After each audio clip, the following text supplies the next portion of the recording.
বলেছেন কি ফজিলত, সুবহানাল্লাহ পড়েন, আর চিৎকার মেরে বলুন সুবহানাল্লাহ।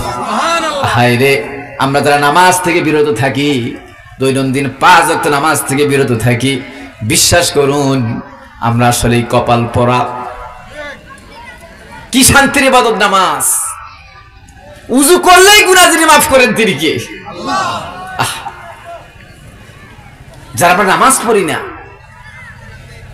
পড়ি না, এই মানুষগুলো সমাজে, হাটে বাজারে, চায়ের হোটেলে আমরা শার্টের কলার ঝাঁকিয়ে ঝাঁকিয়ে বক্তব্য দেই, হ্যাঁ বেটা।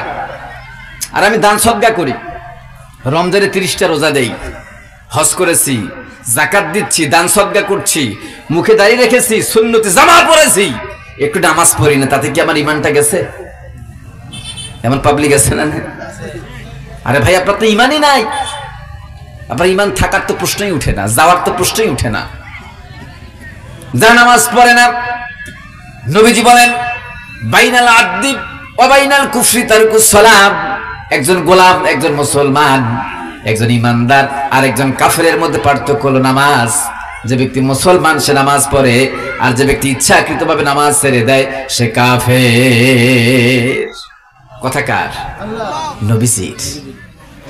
এই হাদিস থেকে আমি ফতোয়া দিলাম, মাসালা ইস্তেমবাদ করছে এইভাবে, যেই মানুষটা বেনামাজি অবস্থায় যে মানুষটার মরণ হয়, যে মানুষটা নামাজ পড়ে না, বেনামাজি অবস্থায় যার মরণ হয়, নবীজির মুখ নিঃসৃত বাণী অনুযায়ী তার মরণটা মুসলমানের মরণ হয় না, তার মরণটা হয় কাফেরের মরণ।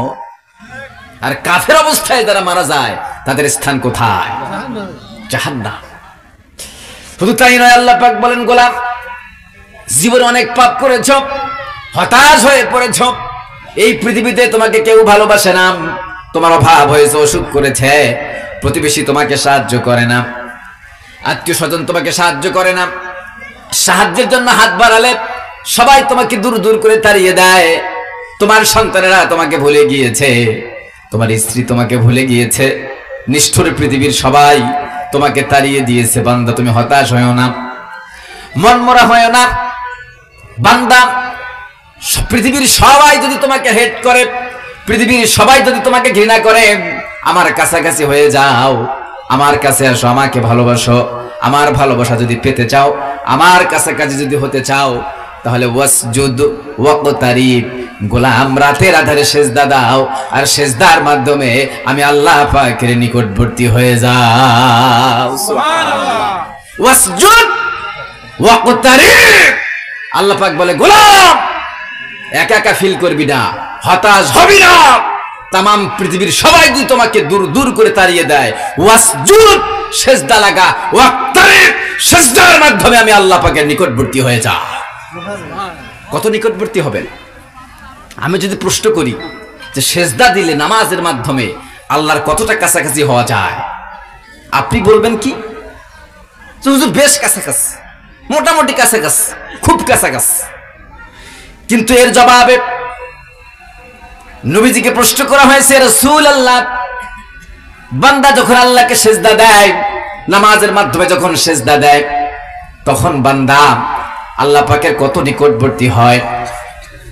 নবীজি বলেছেন, বান্দা যখন সেজদা দেয়, আল্লাহ পাককে যখন সেজদা দেয়, সেজদায় পড়ে যাওয়ার সঙ্গে সঙ্গে যখন সেজদায় লুটে পড়ে যায়, তখন আল্লাহ এবং ওই সেজদাওয়ালা বান্দার মাঝে আর কোনো পর্দা থাকে না, আল্লাহ এবং বান্দার মাঝে কোনো পর্দা থাকে না।